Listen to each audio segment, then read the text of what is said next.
الحمد لله وكفى وسلام على عباده الذين اصطفى أما بعد. قال الله تبارك وتعالى في القرآن المجيد: أعوذ بالله من الشيطان الرجيم. بسم الله الرحمن الرحيم. إنهم فتية آمنوا بربهم وزدناهم هدى وربطنا على قلوبهم إذ قاموا. صدق الله العظيم.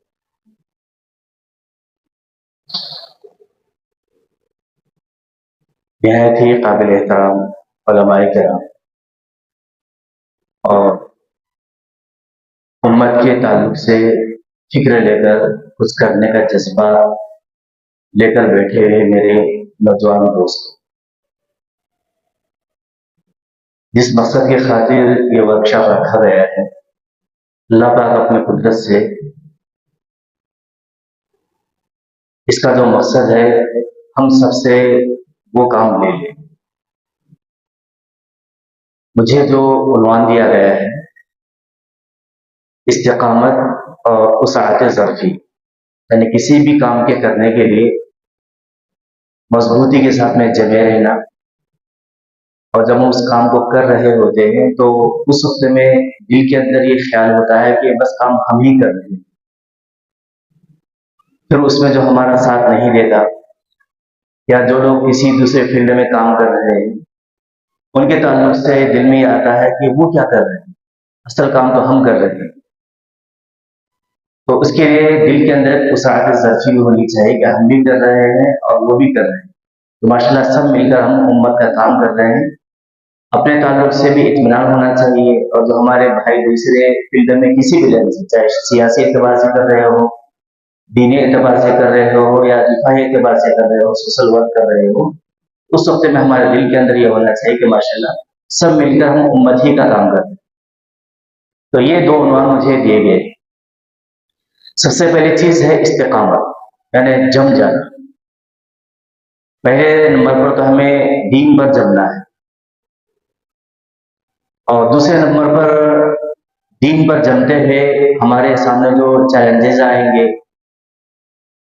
مخالفین کی جانب سے، فرقہ پرستوں کی جانب سے، تو ان سے ڈگمگانا نہیں ہے، جم کر مقابلہ کرنا ہے۔ یہ پہلا عنوان ہے۔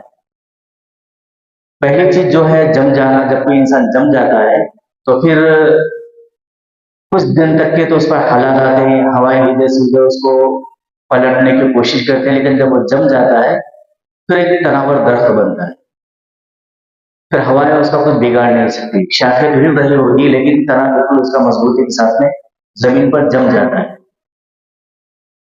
جیسے جب درخت چھوٹا ہوتا ہے، ہوا کا اگر تھوڑا سا جھونکا آ گیا تو گر کر ٹوٹ کر زمین سے اس کا وجود ختم ہو جائے ایسا محسوس ہوتا ہے، لیکن جب وہ جم جاتا ہے تو ماشاء اللہ پھر تناور درخت بن جاتا ہے۔ ہم یہاں پر جس ملک کے اندر رہ رہے ہیں، پہلی ذمہ داری تو ہماری یہ ہے کہ ہم دینی اعتبار سے جم جائیں، اور ماشاء اللہ ہم سب یہاں پر جو جمع ہیں دین ہی کی نسبت پر ہیں۔ ہم سب کی خواہش یہی ہے کہ ہم دین پر عمل کرتے ہوئے وطن کی، چاہے ہمارے ایمان والے بھائی ہو یا ہمارے وطنی بھائی ہو، ان سب کو پرامن طریقے سے اپنے آنکھوں سے دیکھے، یہ ہم سب کی خواہش ہے۔ جب ہم یہاں پر آئے تھے ہمارے آبا و اجداد اس ملک کے اندر دین کا پیغام لے کر، تو تعداد کے اندر تو وہ بہت کم تھے، اتنے بھی نہیں تھے جتنے ہمارے ایک شہر لاتور کے اندر، اور مقابلہ ان لوگوں سے کیا تھا جو آج یہاں کے نفرتی لوگ نام لے کر کے کہتے ہیں کہ ہم ان کی اولاد ہیں، وہ بھی ان کے سامنے نہیں ٹک سکے۔ تو دونوں چیزیں ان کے اندر تھیں، جو آئے تھے اسلام کا پیغام لے کر، ایک تو ایمانی قوت بھی تھی اور ان کے اندر جماؤ بھی تھا۔ وہ ایسے تھے کہ وہ کہتے تھے کہ ہم یہاں پر اکھڑ کر یا کسی مفاد کے خاطر نہیں آئے ہیں، دین کا پیغام لے کر کے آئے ہیں، تو ہم یہاں پر جم جائیں گے۔ جہاں پر بھی ایمان والے چلے گئے تھے ان کا مقصد یہی تھا۔ اندلس کے اندر اسپین کا آپ لوگوں نے نام سنا ہوگا، وہاں پر بھی 750 سال تک کی حکومت تھی، لیکن اب وہاں پر مسلمانوں کا بالکل صفایا ہو گیا ہے۔ جب وہ چلے گئے تھے تو وہاں پر تو کوئی بھی مسلمان نہیں تھا، جب چلے گئے تھے تو جمنے کے لیے چلے گئے تھے، سمندری راستے سے چلے گئے تھے، جب باہر آ گئے تو کشتیوں کو سمندر سے باہر نکالا، سب کے اوپر राकेट डाला और उसको जला दिया। और ये कहा कि हम यहाँ पर तो आए हैं, अब हमारे लिए वापस जाने के लिए कोई सामान नहीं है, या तो यहाँ पर मर जाएंगे या इस मुल्क को फतह करेंगे। तो ये जज्बा हमारे असलाफ के अंदर, और वो जो जज्बा पैदा हो गया था, वो जज्बा पैदा हो गया था उनके अंदर ईमान और इस्लाम की बरकत से। तो खैर बात इधर उधर निकल जाएगी, मैं अपने मुद्दे पर आ जाता हूँ। यहाँ पर आए थे तो माशाल्लाह ईमान वाले जम गए, तकरीबन 1000 साल तक यहाँ पर हुकूमत की। लेकिन हमारा जो दुश्मन है वही चाहता है कि मुसलमानों को जहाँ से मदद आती है उससे ईमान वालों का वास्ता रिश्ता तोड़ दे। वही तखरीबकारी की उन्होंने, नशे का आदी बनाया, औरतों का आदी बनाया, म्यूजिक का आदी बना दिया। तो फिर हुआ ये कि जब इंसान ईमान वाले के अंदर म्यूजिक की आदत बन जाती है, नशे की आदत पड़ जाती है और जिनाकारी की आदत पड़ जाती है, बेहया बन जाता है, तो अल्लाह ताला की मदद हट जाती है। म्यूजिक सुनेगा तो हदीस में है कि म्यूजिक सुनने की वजह से दिल के अंदर निफाक पैदा होता है, और निफाक भी इतना तेजी से पैदा होता है जैसा कि सूखी घास है, जैसे उसको पानी डाला जाएगा तो चंद दिनों के अंदर वो बिल्कुल हरी भरी हो जाती है। ऐसे कोई म्यूजिक सुनता है तो उसके दिल के अंदर निफाक पैदा होता है। जब कोई मुनाफिक बनता है तो अल्लाह की मदद उससे हट जाती है। हमारे बादशाह ने यही किया, अपने महल के अंदर सारे मुल्क से, पूरी दुनिया से गाने गाने वाले, म्यूजिक बजाने वाले, मौसीकी के जिंदा उनको जमा किया और पूरी रात उनकी मौसीकी के अंदर गुजर जाया करती थी। इसके अंदर पड़ गए, अल्लाह की मदद हट गई, अंग्रेज आ गए, मुल्क पर कब्जा किया, नजदीक आ रहे हैं, पता चला कि आगरा में आए हैं, तो कहते थे कि हनूज दिल्ली दूर है, अभी दिल्ली बहुत दूर है। लाल किले के दरवाजे पर पहुंचे, एक एक को पकड़कर कैद कर रहे थे, फिर जान बचाना मुश्किल हो गया। तो दुश्मन ने ईमान वाले जो दीन पर बाकी थे उसको हटा दिया, नशे के जरिए से, जुए के जरिए से और बेहयाई के जरिए से। तो अल्लाह की मदद हट गई। जब आए थे तो तादाद के अंदर बहुत कम थे, जब बहुत सारी तादाद हो गई तब वो उनसे हार गए। तो इस्तेकामत दीन पर अगर नहीं रहेगी हमारी तो अल्लाह ताला की मदद से हम महरूम हो जाएंगे। बहरहाल हुकूमत चले गई, यहाँ पर ईमान वाले थे, उलमाए किराम ने कोशिश की कि ईमान वालों का ईमान बच जाए, तो एक बहाने से मुल्कों को तकसीम किया। उसमें हुआ ये, मौलाना अली में नदी रहमतुल्लाह अलैह ने लिखा है कि मुल्क के अंदर मुसलमानों का जो ज़हीन तरीन तबका था, उनके जहन के अंदर बात डाल दी कि तुम्हारे लिए एक अलग मुल्क होना चाहिए। वो चले गए, पड़ोस के अंदर एक मुल्क बन गया और वहां पर वो चले गए। तो मुल्क के अंदर जो जहीन मुसलमान थे, सियासी शऊर रखने वाले, वो उधर चले गए। ताकतवर थे, उनका भी हिस्सा काट कर बांग्लादेश के अंदर तकसीम कर दिया। पाकिस्तान को दो हिस्सों में तकसीम किया, एक उधर का और एक बांग्लादेश का। एक ही मुल्क था दोनों, पाकिस्तान। आगे चलकर फिर उसकी भी दो टुकड़े कर एक अलग मुल्क बना दिया।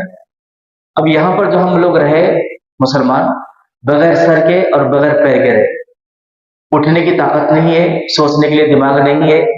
जब कोई इलेक्शन आता था, सियासी लोग हमें इधर से उधर लपेटते थे, कोई इधर खींच रहा है, कोई उधर खींच रहा है, और आज तक के बस यही होता आ रहा था कि कोई हमारा पुरसाने हल नहीं, ना सियासी एतबार से सोच सकते थे न कुछ। जैसे हमारे बुजुर्ग दिन कहते हैं, अगर कोई हमें स्टेज पर आकर सलाम करे तो कहते हैं कि माशाल्लाह हमारा बड़ा हमदर्द है। इफ्तार की पार्टी में आकर एक टोपी पहनकर रुमाल डाल दे तो कहते थे कि बस ये हमारा हमदर्द है और हमको बस ये नजात दिलाएगा, बस हमारी हुकूमत आ गई। ये सोच हमारी बन गई। तो हमें मुस्तकिल मिजाजी के साथ में, इस्तेकामत के साथ में इस मुल्क के अंदर रहने नहीं दिया। कुछ शोर आ गया, मुसलमानों ने तिजारत के बाद से कुछ तरक्की करने की कोशिश की, फसादात के जरिए से उनके बड़े बड़े कारोबार को तहस नहस कर दिया। अब कुछ शोर आ गया था 70 सालों के बाद में। इलेक्शन से पहले आपने देखा हजरत मौलाना सज्जाद नौमानी साहब दमा बरकातहूम आकर जगह जगह बेदार कराने की कोशिश की, तो मुसलमान बेदार हो गए। और बेदार भी ऐसे हो गए जैसे कि बच्चे अचानक बेदार होते हैं तो वो कुछ का कुछ करते हैं, तो ऐसे बेदार हो गए। एक एक के मुकाबले के अंदर 30-30, 62-62 लोग खड़े हो गए कि मैं भी एक लीडर बनना चाहता हूँ। एक बचकाना बेदारी पैदा हो गई थी। तो उसको भी एक जो नफरती लोग उन्होंने ढंग दे दे, एक बंदा जो बेदार कराने की कोशिश कर रहा था उसको उसकी इमेज ऐसी पेश की, ये मुसलमानों का दुश्मन है, मुसलमानों को गड़े में डालना चाहता है। तो ये मुखलिस ईमान वालों का नहीं था, बल्कि एक सेल है मुस्तकिल, मुसलमानों को किस तरीके से कंफ्यूजन के अंदर डाल दिया जाए, ان کو ایک سوچنے کا موقع ہی نہ دیں. ایک کے بعد ایک کچھ حالت ایسے لائیں ان کے اوپر، ان کے تعلق سے کوئی اگر ہمدردی کی بات کرے گا تو ان کے سامنے ایسا بتائے کہ تمہارا ہمدرد نہیں بلکہ تمہارا دشمن ہے. تو اس طریقے سے پھر کنفیوژن کا شکار ہو گیا مسلمان، کیا کرے کیا نہ کرے.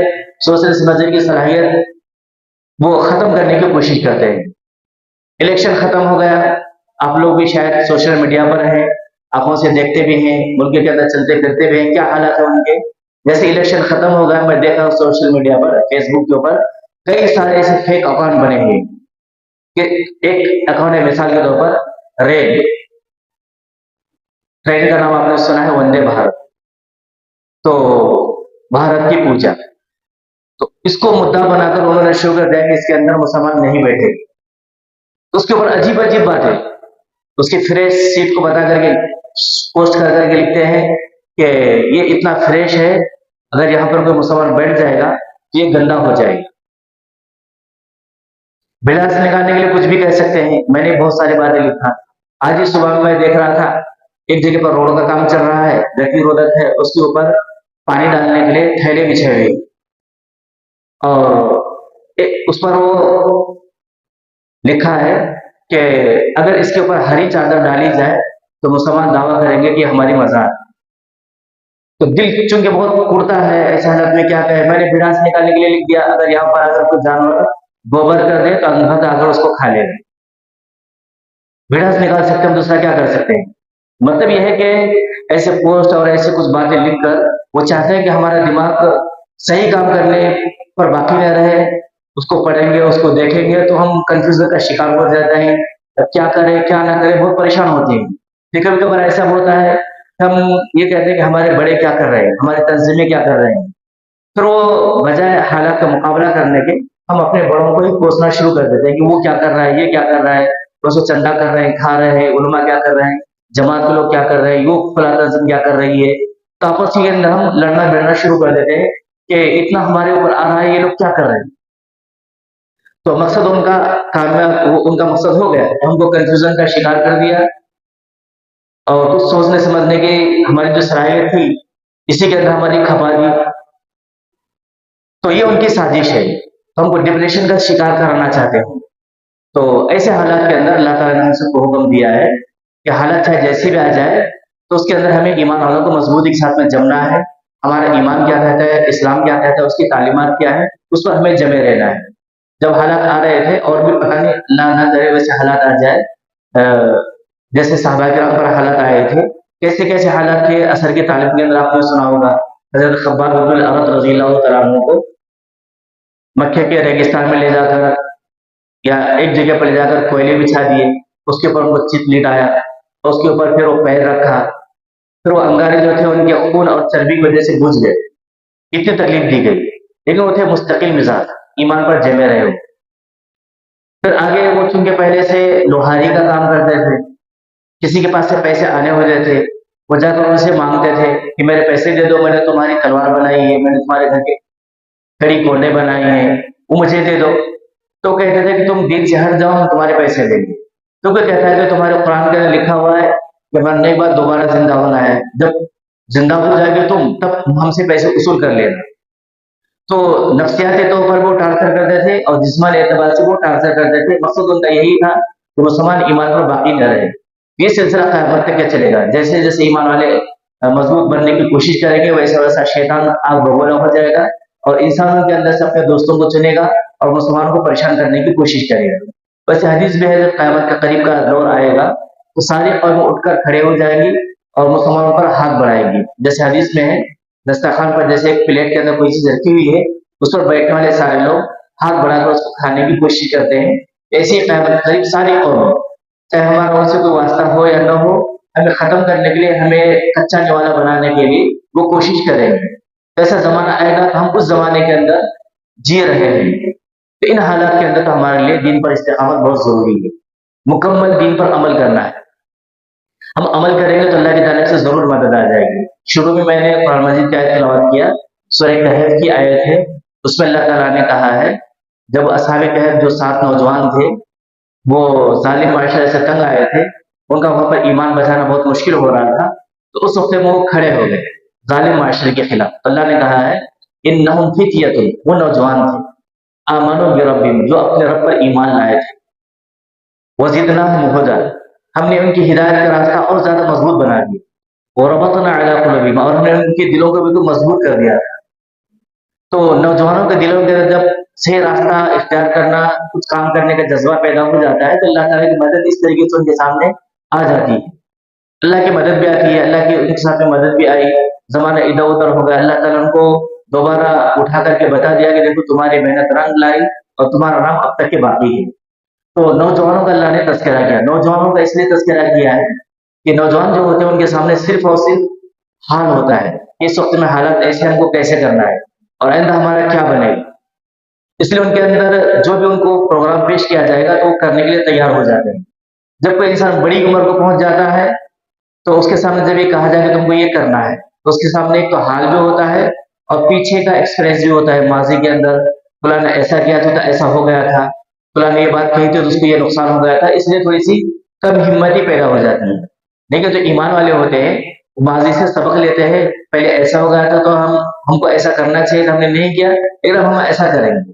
तो नौजवानों को अकाबरीन के निगरानी के अंदर काम करना है, उनके अंदर एक जोश होता है, जज़्बा होता है, जैसे जिस्मानी ताकत मज़बूत होती है, ईमानी ताकत भी बहुत जल्द उनकी बढ़ जाती है।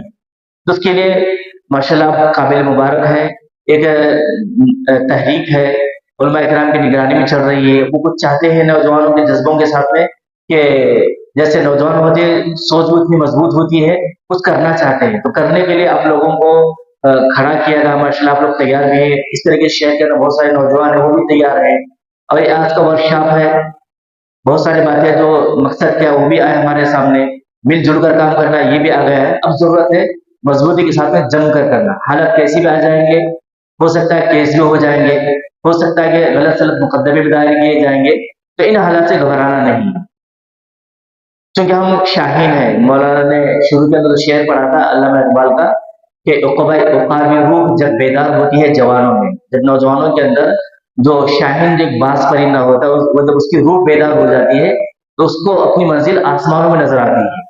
तो कहा था नहीं है तेरा नशेमन कसरे सुल्ताने की गुम्बद पर, कट्टों पर बैठना है या गुम्बदों में जाकर हम कुछ काम करें, ये हमारा उठना बैठना नहीं है।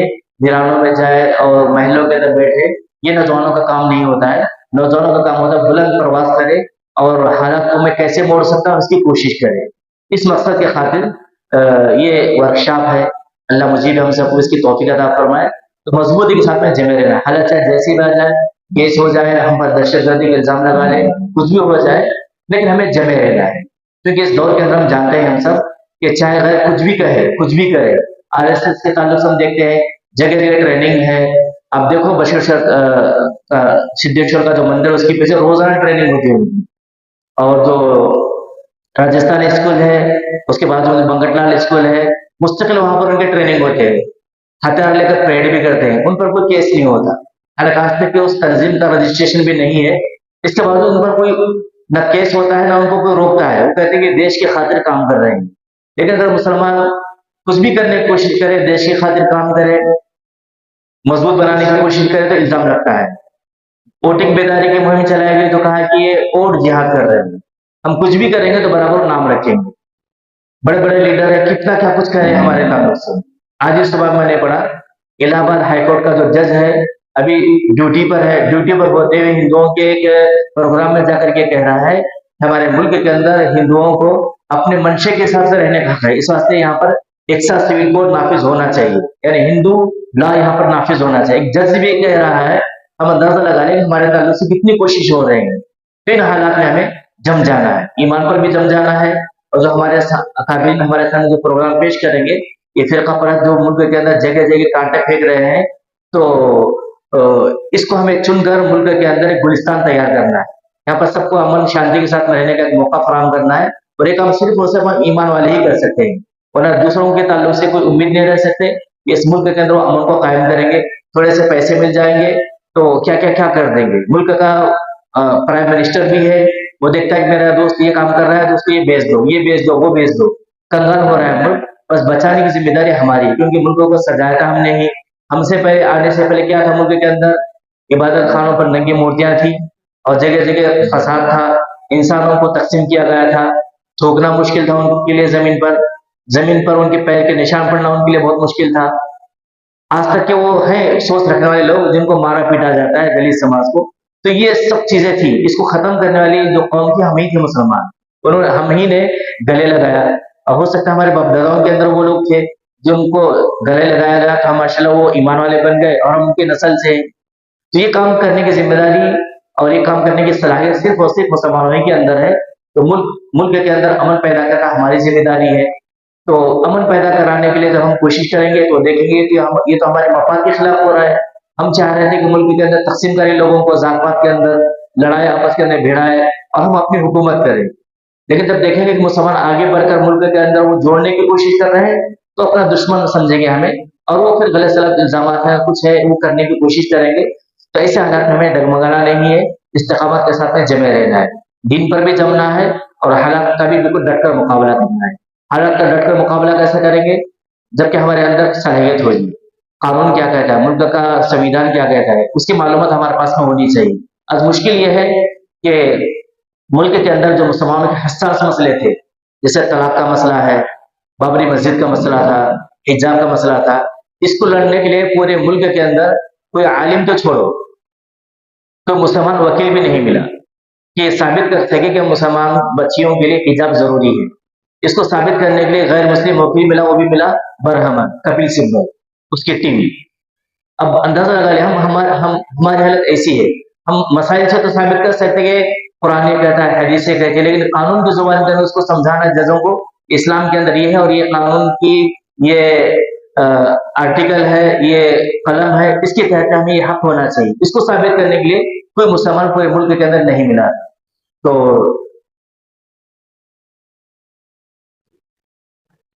10 मिनट है।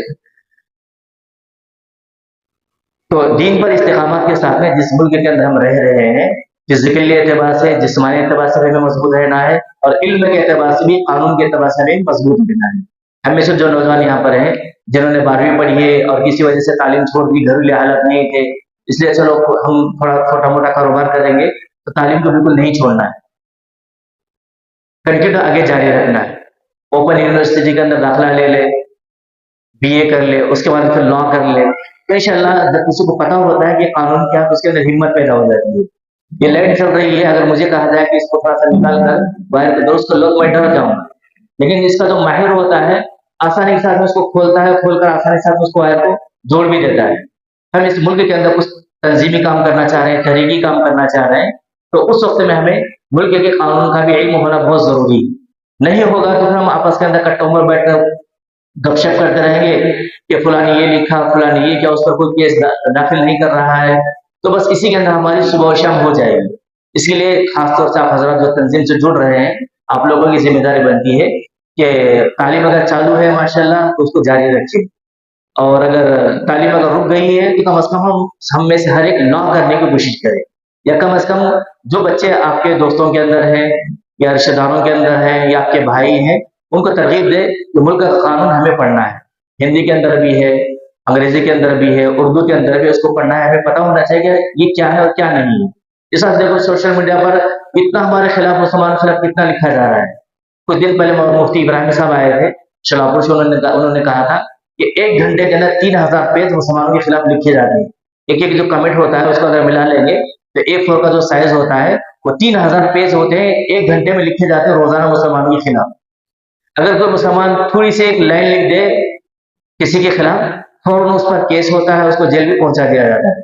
उसकी वजह ये होती है वो जानते हैं कि सोशल मीडिया पर किसी ने लिखा है, उसका केस कहाँ पर दर्ज करना है, उसको रिपोर्ट कैसे करना है और उसको किस अदालत के अंदर खींचना है, वो जानते हैं, फौरन चौकन्ना होते हैं वो लोग, वो काम कर देते हैं। हम सिर्फ भिड़ास निकालते हैं और गुस्सा होते हैं और आपस के अंदर ही बस बातें करके उसको खत्म कर देते हैं। तो कानूनी एतबार से भी मजबूत होना है कि कानून क्या कहता है, और किसी ने अगर खिलाफ कुछ किया है बजाय रोड पर आने के कानूनी एतबार से उन सब कैसे निपटे, ये हर एक के अंदर सलाहियत होना बहुत जरूरी है। हम जानते हैं हमारे मुल्क के अंदर जो दलित समाज है उनका हाल क्या था 100 साल पहले। इंसानियत के जो हुकूक थे उनके, यहाँ के ब्राह्मणों ने सब छीन लिया था।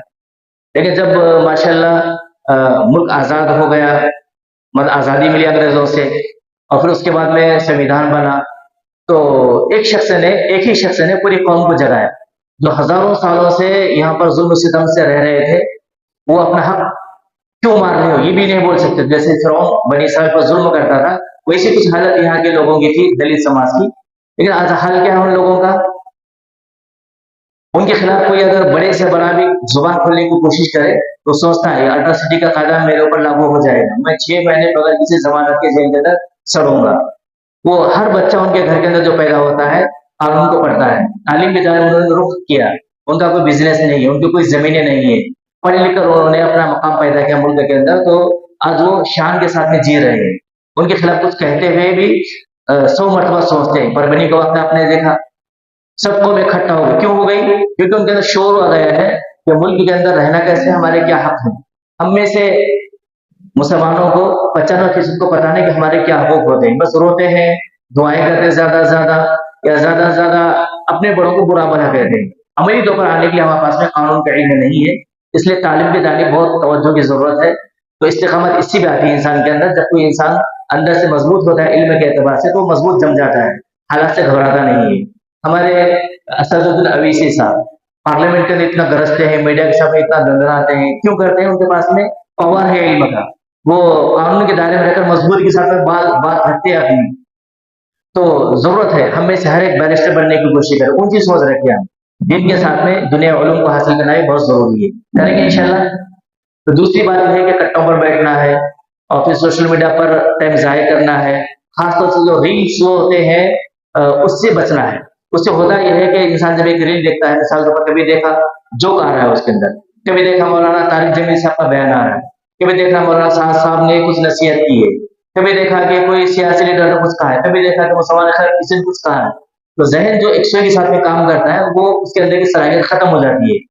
थोड़ा सा किया इधर कोई काम, फिर वहां से हटकर उधर चला जाता है, वहां से हटकर उधर चला जाता है. एक पौधे का उखाड़ कर यहाँ से उखाड़ कर वहां लगा दो, वहां से उखाड़ कर वहां लगा दो, तो पौधा नशोमान नहीं पाए. तो रील्स देखने से अपने आप को बचाओ. कभी गाने आ रहे हैं, कभी कोई जोक आ रहा है, कभी कॉमेडी आ रही है, उसकी वजह से इंसान के अंदर की एक सुई खत्म हो जाती है. और जिन लोगों ने ये एक्ट शुरू किया उनका मकसद भी यही है कि इंसानियत को एक सुई के साथ में सोचने न दिया जाए, उनके जहन को मुंतशिर किया जाए. तो रील्स से बचे. हमारे अकाबिरीन के जो नए जमाने के एतबार से हमारी जो रहनुमाई करते हैं उनको सुने, किताबें पढ़े. आजकल के दौर के अंदर तो बहुत आसान है, कोई सवाल जहन के अंदर आ गया कि इस मामले में हमको कैसा करना है, उसको लिखो क्रोम पर, गूगल पर, या लिख नहीं सकते तो कम से कम उसको बोलो, तो सारे लिस्ट हमारे सामने लेकर के आएगा तुमको इस वक्त में ऐसा करना है. जैसे हम देखते हैं ना, कहीं पर चले गए सफर के अंदर, उसको बोल दो कि मैं इस वक्त में पंजाब के अंदर हूँ, मुझे खाना खाना है, अच्छे होटल का पता बता दो. बहुत सारी लिस्ट आती है, उसका रुख भी आता है कि यहाँ पर चले जाओ. कहो कि मुझे नमाज पढ़ना है, मस्जिद कहाँ है, वो रास्ता बता देता है. ऐसे ही कोई अड़चन आ गई है, सोशल मीडिया पर किसी ने कुछ कहा है, तो उसको बोलो कि इसने ये कमेंट किया है, उसका मैं कैसा केस करूं. वो सारी लिस्ट हमारे सामने रहेगी, तुम ऐसा करो काम करो. कोई दीनी अड़चन आ गई तो उसके अंदर हमारी रहनुमाई मिल जाएगी. तो बहरहाल दीन के साथ में मजबूती के साथ में जमे रहना है. हालात का मुकाबला करने के लिए मुल्क की जो तालीम है उसके अंदर भी हमें मजबूती के साथ में जमे रहना है.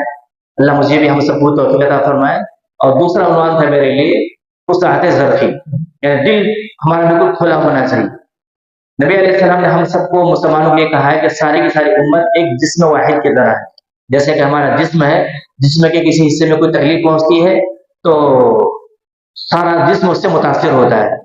हाथ को चोट लग गई, जख्मी हो गया हाथ, और हमें अस्पताल को जाना है, तो साथ में पूरा जिस्म जाता है. ऐसा नहीं कि आंखें कह रही है या दिमाग ये कह रहा है कि इस वक्त मुझे नींद आ रही है, तेरे को चोट लगी है उंगली को, तो तू जा अस्पताल के पास में, मैं जब तक आराम करूँ. कोई ऐसा नहीं कहता ना, पूरा जिस्म चलकर वहां पर जाता है. सर दर्द दे रहा है तो पूरा जिस्म जाता है, बेचैनी महसूस करता है. तो पूरी की पूरी उम्मत तो नबी अलैहिस्सलाम ने एक जिस्म से तशबीह दी है. ये सारी की सारी उम्मत एक जिस्म वाहिद है, एक जिस्म है. कहीं पर चोट लगती है तो सारा जिस्म उससे मुतासिर होता है. कहीं पर अगर खुशी होती है, मिसाल कोई बंदा, कोई नौजवान वर्जिश कर रहा है, उसके बाईस बच्चे बने हैं, तो दिमाग खुश होता है उसका. माशाल्लाह पहले मेरा 22 इंच था, अब मेरा 24 इंच हो रहा, खुश होता है उसका दिमाग. पहले दौड़ता था वो 8 की स्पीड से, اب وہ 12 منٹ دوڑ رہا ہے 18 کی اسپیڈ سے، تو سارا جسم خوش ہوتا ہے نا. تو ایسی پوری امت کے تعلق سے ہم سب کو فکر مند ہونا چاہیے کہ کہیں پر اگر کسی کو خوشی ملی ہے تو ماشاء اللہ ہم سب خوش ہو جائے. کہیں پر کسی کو غم ملا ہے تو ایسا نہیں کہ وہ تو میرے فلاں خاندان سے ہے، ہمارا ان کا جھگڑا ہے، فلاں وقت اس نے مجھ سے یہ بات کہی تھی، موٹر سائیکل سے گر گیا، بہت اچھا ہو گیا، بہت مستی میں آ رہا ہے. ایسا نہیں ہونا چاہیے، کہ مسلمان کے شان کے خلاف ہے. حدیث میں ہے کہ اگر مشرق کے اندر کوئی مسلمان رہتا ہے، جس جانب سے سورج نکلتا ہے تو وہاں پر کوئی مسلمان رہتا ہے، اور مغرب کے کسی جہاں پر سورج ڈوبتا ہے اس جگہ پر کسی مسلمان کے پیر کے اندر کانٹا چبھ گیا، اگر اس کی کانٹے چبھنے کی ٹیسٹ مغرب مشرق میں رہنے والے مسلمان کے دل میں محسوس نہیں ہوتی تو اس کے ایمان کے اندر شک ہے. تو آپس کے اندر جو ہمارے بھائی ہوتے ہیں، رشتے دار ہوتے ہیں، ملک کے اندر چاہے کسی تنظیم سے کوئی تعلق رکھنے والا ہے، ان کو خوشی ملتی ہے تو ہم سب مل کر خوش ہو جائے. ان کو اگر کوئی مصیبت آتی ہے تو ہم سب مل کر ان کا ساتھ دینے والے بن جائیں. اس کو کہتے ہیں وسعت ظرفی. دین اعتبار سے وسعت ظرفی ہونی چاہیے. آج کل کے دور کے اندر مسلک کھیلنے کا دور بالکل ختم ہو گیا ہے. یہ اہل حدیث ہے، یہ اہل سنت الجماعت کا ہے، یہ درگاہ پر جانے والا ہے، یہ جماعت میں جانے والا ہے، یہ مدرسے والا ہے، یہ تحریک علماء کا ہے، وہ جماعت اسلامی کا ہے، یہ مجلس علماء کا ہے، یا جمعیت علماء ہند کا ہے. یہ اس کو ختم کرنا ہے اور یہ سمجھنا کہ سب کے سب ہماری تنظیمیں، سب کے سب اسلام کا کام کر رہے ہیں اور سب کے سب مسلمانوں کو مضبوط کرنے کی کوشش کر رہے ہیں. تو یہ وسعت ظرفی کسی بھی فیلڈ کے اندر، کسی بھی کام کرنے والوں کے اندر پیدا ہونا بہت ضروری ہے. کریں گے انشاءاللہ ان باتوں پر عمل.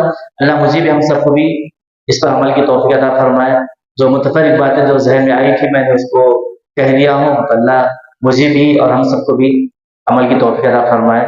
وآخر دعوانا الحمدللہ.